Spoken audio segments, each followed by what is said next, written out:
معزز و مکرم حاضرین کرام و سامعین ذوی احترام،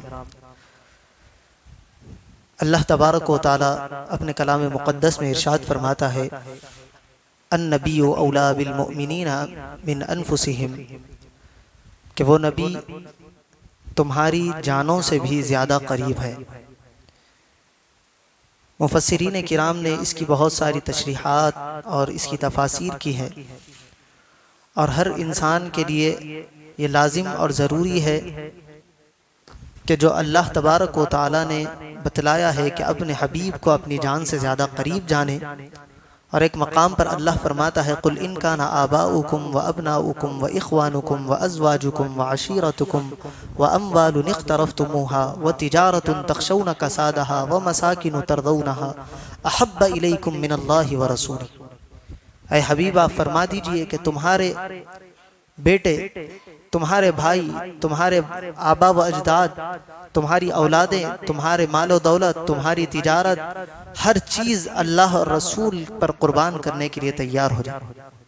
اس آیت کا مفہومی ترجمہ میں نے آپ کے سامنے عرض کیا، اور خود حبیب پاک صلی اللہ علیہ وسلم فرماتے ہیں کہ اے مسلمانوں، تمہارے لیے لازم اور ضروری ہے کہ مجھ سے محبت کی جائے۔ لا یؤمن احدکم حتی اکون احب الیہ من والدہ وولدہ والناس اجمعین۔ کوئی شخص اس وقت تک ایمان والا نہیں ہو سکتا جب تک کہ وہ اپنی اولاد سے زیادہ، اپنے والدین سے زیادہ، دنیا کی ہر شے سے زیادہ مجھ سے محبت نہ کر لے۔ محبت رسول کا تقاضا یہ ہے کہ ٹوٹ کر رسول اللہ سے محبت کی جائے، ہر چیز سے بڑھ کر رسول پاک علیہ السلام سے عشق کیا جائے، ہر چیز کو رسول پاک صلی اللہ علیہ وسلم پر قربان کر دیا جائے۔ محبت رسول کا یہ تقاضا ہے۔ اگر ہم ایمان والے ہیں تو پھر ایمان کا ثبوت بھی دینا پڑے گا۔ محبت رسول ہم سے تقاضا کرتی ہے۔ ہم ان گستاخوں کو یہ پیغام دیں گے کہ تم ہماری جان مانگو، ہم تمہیں جان دینے کے لیے تیار ہے۔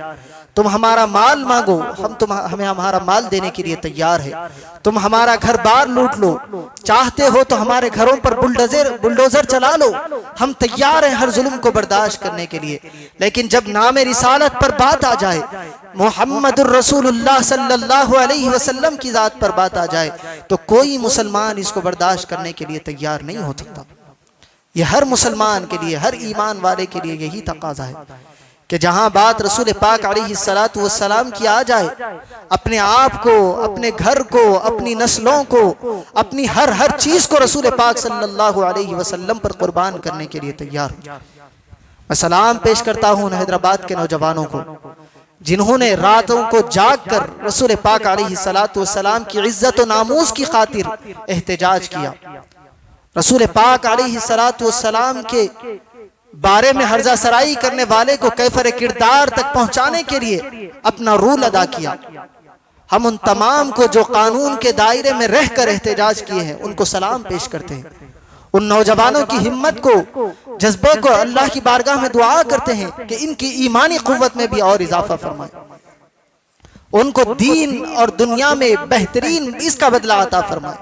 ہم ان نوجوانوں کے لیے دعا کرتے ہیں کہ جو رسول پاک علیہ السلام کی عزت و عظمت کی خاطر انہوں نے یہ نہیں دیکھا کہ پولیس ہم کو مارے گی، پولیس ہم کو پکڑ کر لے جائے گی، ناحق کے ظلم اور زیادتی ان پر بربریت کی جائے گی، اس کے باوجود بھی وہ رسول پاک علیہ السلام کی عظمت کی خاطر، رسول پاک علیہ السلام کی محبت کی خاطر روڈوں پر نکل آئے۔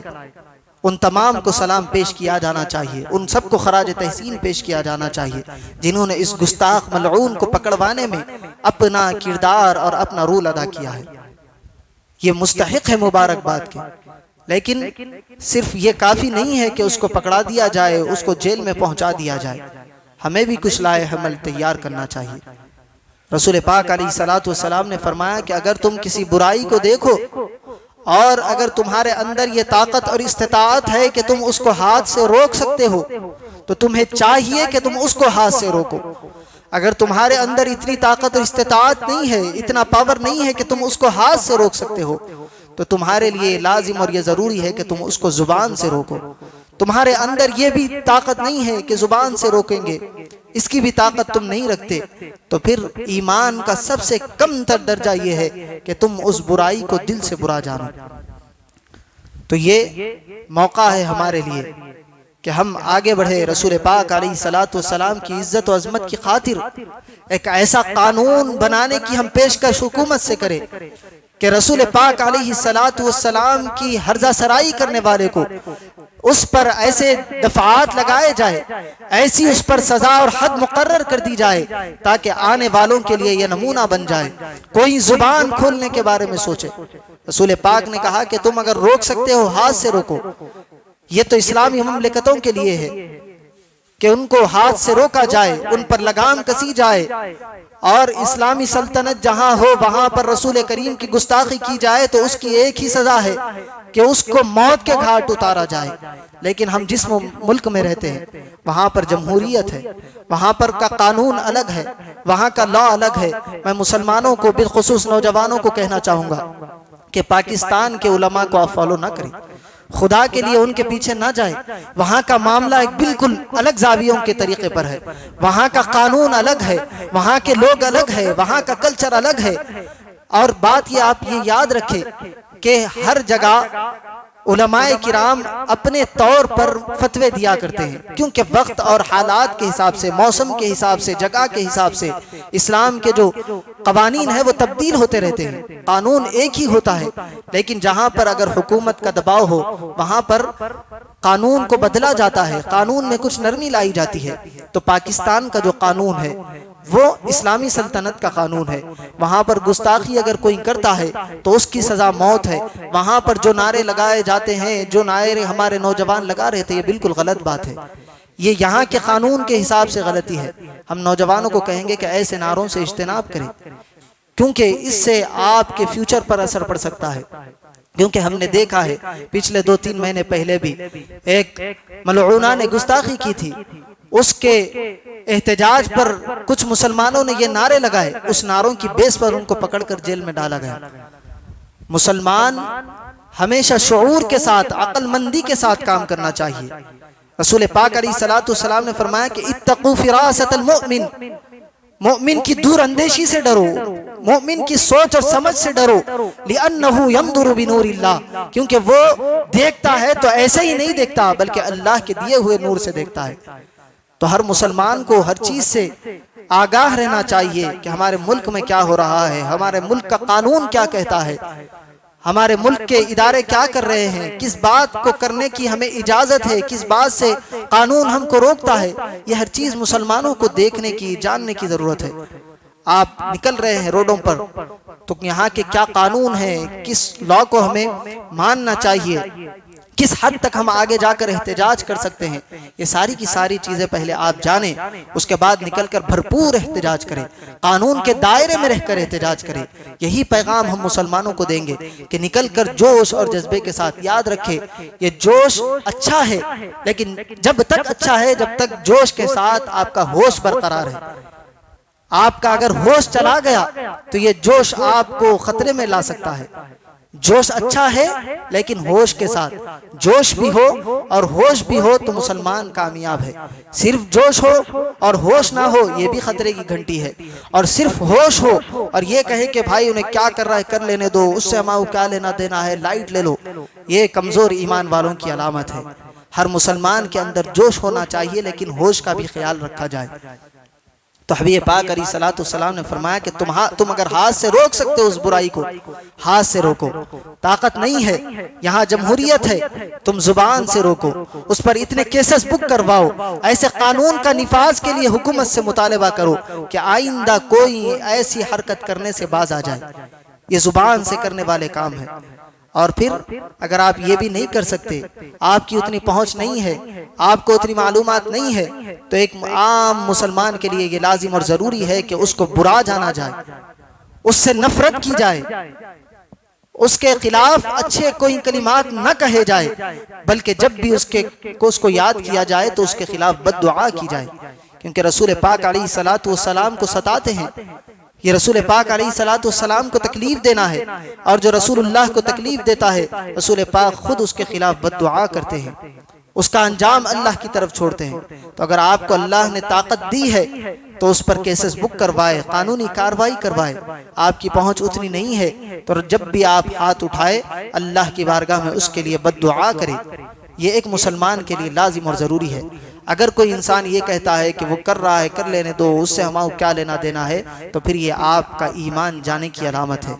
آپ ابھی کامل ایمان والے نہیں ہوئے، کیونکہ کامل ایمان والا وہی ہے جو اپنے نبی سے سچی پکی عقیدت اور محبت رکھتا ہے۔ یہی ایمان کی علامت ہے۔ اگر نبی سے محبت نہیں ہے، نبی کے لیے مر مٹنے کا جذبہ نہیں ہے، نبی کی عزت و آبرو پر حملہ ہو اور خاموشی اختیار کرے، ایسا ایمان غارت والا ایمان ہے۔ ایسا ایمان آپ کو نہ دنیا میں کام آنے والا ہے نہ آخرت میں کام آنے والا ہے۔ یہ ایمان والا ہونے کی علامت نہیں ہے۔ تو ہمارے لیے لازم اور ضروری ہے کہ اس عمل کو برا جانا جائے، اس کے خلاف جب بھی ہاتھ اٹھائے اللہ کی بارگاہ میں بد دعا کی جائے۔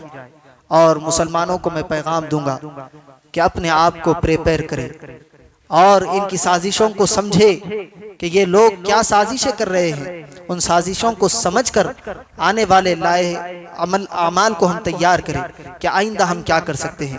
فی الوقت آپ لوگوں کو یہ ضرورت ہے کہ نبی پاک صلی اللہ علیہ وسلم کی سیرت کو ہم پڑھیں، رسول پاک علیہ الصلوۃ والسلام کی سیرت کو جانیں۔ پچھلے 2 مہینے پہلے بھی میں نے اس عنوان سے خطاب کیا تھا، تو یہی اہم پیغام تھا کہ رسول پاک علیہ الصلوۃ والسلام کی سیرت کو جانا جائے۔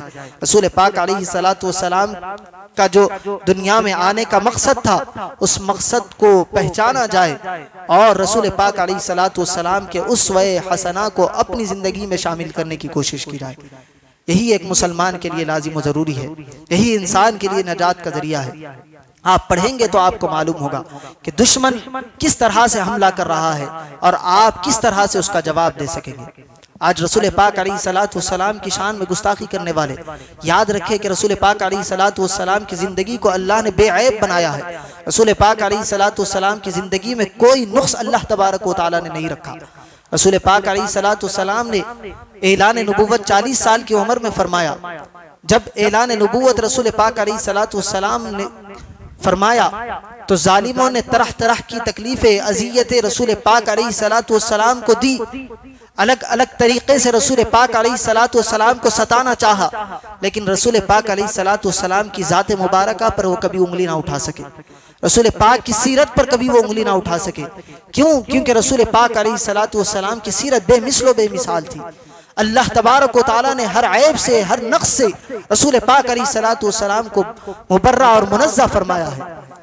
تبھی تو حضرت حسان فرماتے ہیں نا کہ حضرت حسان فرماتے ہیں کہ اللہ نے آپ کو بے عیب پیدا فرمایا، جس طرح آپ پیدا ہونا چاہتے تھے اللہ نے آپ کو اس طرح پیدا فرمایا۔ لوگوں نے الگ الگ طریقوں سے تکلیفیں دی، لیکن جب رسول پاک کی زندگی کی بات آ جائے تو لوگوں نے آپ کو صادق اور امین کہہ کر یاد کیا۔ یہ رسول پاک علیہ الصلوۃ والسلام کی سیرت ہے۔ رسول پاک علیہ الصلوۃ والسلام کی سیرت کے بارے میں پڑھ آپ کو معلوم ہوگا۔ آج لوگ اس طرح کی افواہیں پھیلا رہے کہ حضرت رسول پاک علیہ الصلوۃ والسلام نے حضرت عائشہ سے جب نکاح کیا تو اس وقت حضرت عائشہ کی عمر 6 سال کی تھی، اور جب آپ کی وداعی کی تقریب ہوئی تو اس وقت حضرت عائشہ کی عمر 9 سال کی تھی۔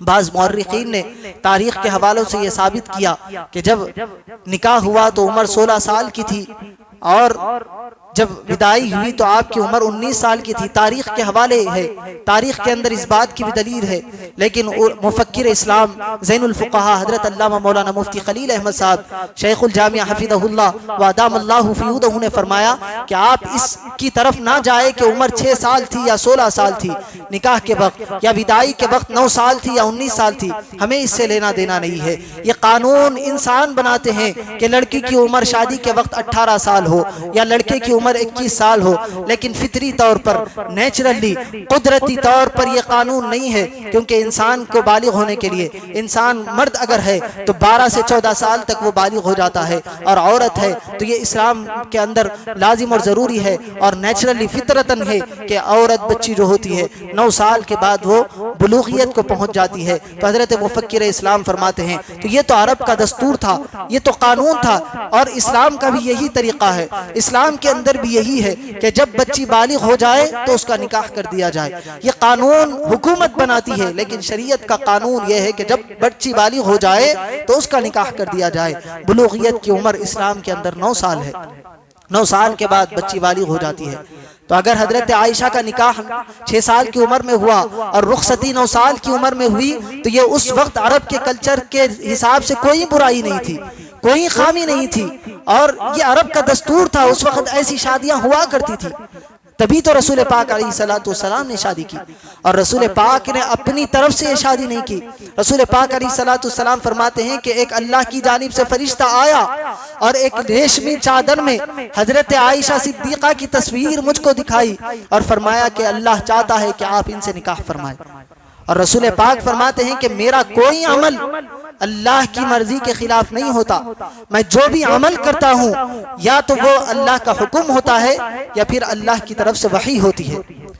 اس کے علاوہ کوئی عمل میرا اپنی طرف سے نہیں ہوتا.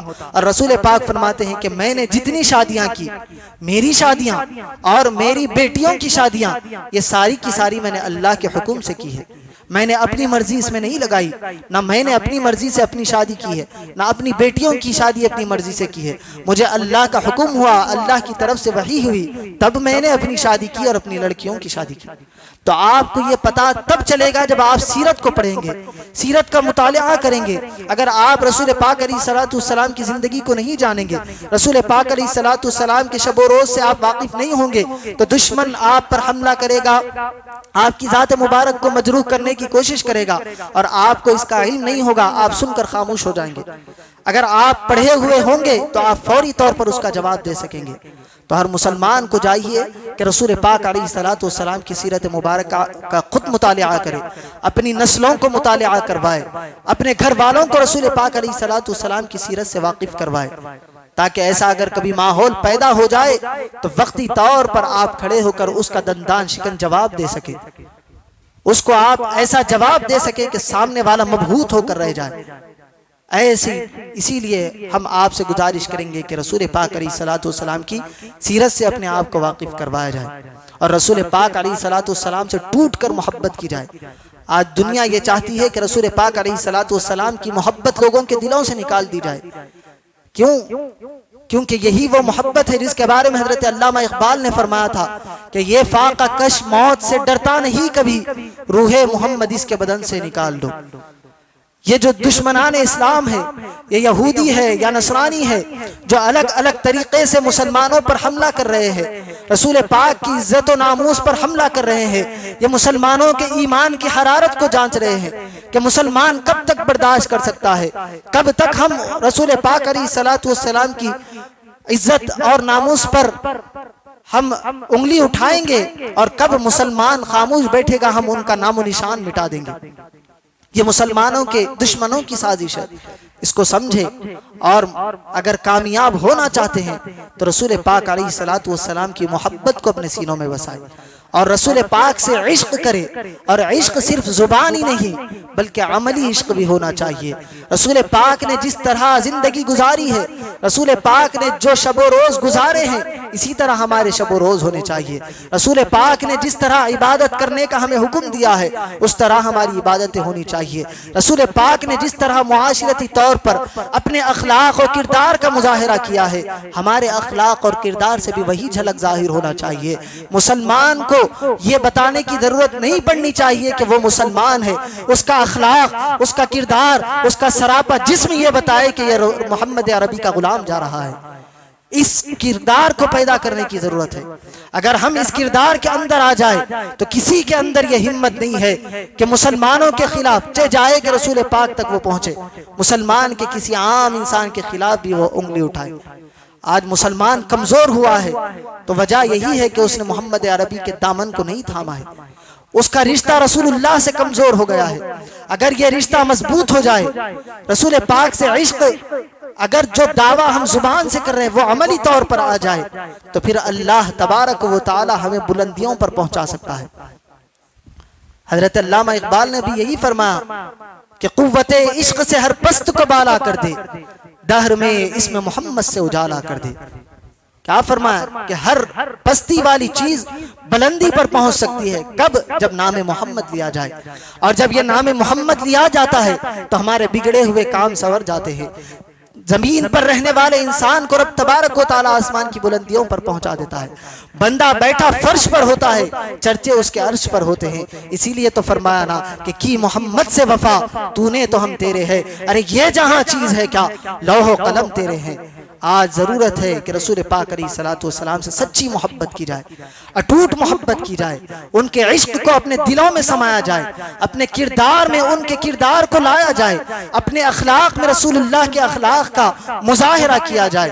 رسول پاک علیہ الصلوۃ والسلام دشمنوں کے ساتھ کیسا رہا کرتے تھے؟ رسول پاک علیہ الصلوۃ والسلام کو 21 سال تک جب اعلان نبوت آپ نے فرمایا، اس کے بعد 21 سال تک مکہ کے کافر آپ کو ستاتے رہے، لیکن 21 سال کے بعد جب مکہ فتح ہوا تو رسول پاک علیہ الصلوۃ والسلام وہ جانی دشمن جو رسول پاک کے راستوں میں کانٹے بچھایا کرتے تھے، جب رسول پاک سجدے میں ہوتے تو اونٹ کا چمڑا رسول پاک کی گردن پر ڈال دیا جاتا۔ رسول پاک علیہ الصلوۃ والسلام کو طائف کے میدان میں اتنے پتھر مارے گئے کہ آپ کا سارا جسم مبارک لہو لہان ہو گیا۔ اتنا ظلم کرنے کے باوجود جب رسول پاک علیہ الصلوۃ والسلام کے پاس طاقت آئی، اقتدار آیا، جب رسول پاک علیہ الصلوۃ والسلام ایک ایک کو چن چن کر مار سکتے تھے، اگر ارشاد فرما دیتے کوئی کافر اس مکے کی سرزمین پر نہیں ہونا چاہیے، صحابہ کرام اس وقت اتنے پاور میں تھے کہ ایک ایک کافر کو چن چن کر مارتے، لیکن رسول پاک علیہ الصلوۃ والسلام نے فرمایا کہ آج رحمت اور مہربانی کا دن ہے، آج معافی کا دن ہے، ہم تم سب کو معاف کرتے ہیں۔ یہ ادا رسول پاک کی دیکھ کر کئی لوگوں نے اسلام قبول کیا۔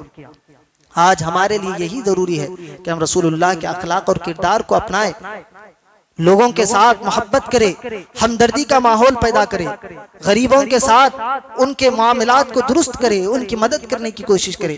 یہی پیغام رسول پاک علیہ الصلوۃ والسلام نے دیا، اور آج کے اس جمعہ کے خطاب سے ہم یہی پیغام دیں گے کہ اب آپ سیرت کا مطالعہ شروع کریں، اپنی نسلوں کو سیرت کے مطالعے کا موقع دے، ان کے سامنے رسول پاک علیہ الصلوۃ والسلام کے کردار کو پیش کرے کہ رسول پاک علیہ الصلوۃ والسلام کی ذات مبارکہ کا کیا مقام مسلمانوں کے اندر ہونا چاہیے۔ رسول پاک سے سب سے بڑھ کر محبت کرنی چاہیے۔ النبی اولی بالمؤمنین من انفسہم، کیونکہ وہ ہماری جانوں سے زیادہ قریب ہے۔ لا یؤمن احدکم حتی اکون احب الیہ من والدہ وولدہ والناس اجمعین، ہر چیز سے بڑھ کر اپنی اولاد، اپنے والدین، زمانے کی ہر چیز سے بڑھ کر رسول پاک سے محبت کرنی چاہیے۔ یہ نہیں دیکھنا چاہیے کہ جب رسول اللہ کی محبت کی بات آ جائے تو ماں روک رہی ہے یا باپ روک رہا ہے، یہ نہیں دیکھنا چاہیے کہ معاشرہ کیا کہہ رہا ہے، یہ نہیں دیکھنا چاہیے کہ کتنے ظلم اور ستم ہم پر ہوتے ہیں۔ جب رسول پاک کی بات آ جائے تو اپنے آپ کو آگے پیش کرنے کے لیے ہم تیار رہنا چاہیے۔ یہ کب ہوگا؟ جب آپ کو ان باتوں کا پتہ ہوگا۔ اور پھر میں نوجوانوں کو یہی پیغام دوں گا کہ جب بھی آپ کوئی احتجاج کرے، کسی بھی احتجاج میں آپ شامل ہو تو حکومت کے جو قوانین ہے اس کو مد نظر رکھتے ہوئے کام کریں، کوئی ایسا کام نہ کرے جس سے آپ اور آپ کے گھر والے پریشان ہو۔ ہمیشہ اپنے قانون کو، اپنے لا کو مینٹین کرتے ہوئے آپ کام کریں۔ حکومت آپ کو احتجاج کرنے کا موقع دیتی ہے، اس احتجاج کو آپ ایسا احتجاج نہ بنا دے کہ پلٹ کر آپ پر بات آ جائے، اس میں کوئی ایسے نعرے نہ لگائے جس کی وجہ سے آپ پریشانی میں مبتلا ہو سکتے ہیں، کوئی ایسا کام پتھر اٹھا کر یا آگ لگا کر نہ کرے جس کی وجہ سے آپ کو اور آپ کے گھر والوں کو پریشانی ہو سکتی ہے۔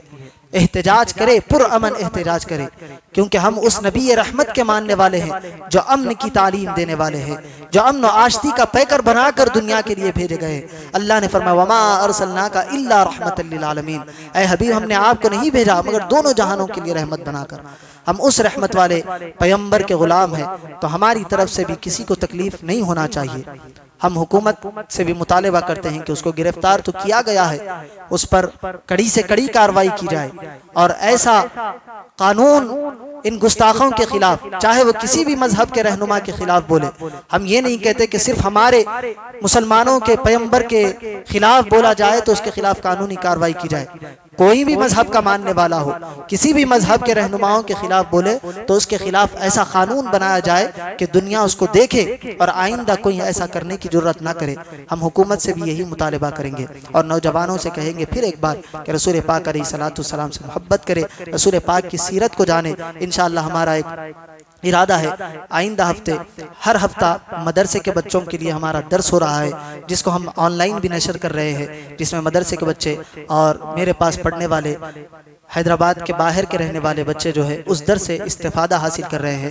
انشاءاللہ میں آپ کو کہوں گا کہ میرے یوٹیوب چینل پر لئیق انوار اللہ آپ سرچ کریں، اس ویکلی درس میں آپ شامل ہو جس میں آپ کو عقائد کے بارے میں بھی ہم معلومات کرا رہے ہیں اور ایمانیات کے بارے میں بھی، اور حالات حاضرہ کے موقع پر، اور صحابہ کرام کی سیرت۔ ہمارا اب یہ موٹیو ہوگا کہ جو صحابہ کرام کی سیرت کو ہم ہر ہفتے ایک صحابی رسول کی سیرت ہم ڈسکس کر رہے تھے، اس درس کو ہم روکیں گے اور انشاءاللہ آئندہ ہفتے سے جو درس ہوگا وہ رسول پاک علیہ السلام کی سیرت پر ہوگا۔ اور میری یہ کوشش ہوگی کہ ان بچوں کے ساتھ ساتھ آپ لوگوں کو بھی میں اس درس میں شامل کروں۔ انشاءاللہ بعد نماز عصر تا مغرب یا مغرب تا عشاء کچھ ہم پروگرام بنائیں گے، انشاءاللہ ہم آئندہ جمعہ میں اس کو اعلان کریں گے تاکہ آپ بھی آئے اور ہر ہفتے رسول پاک علیہ السلام کی سیرت کو جانیں۔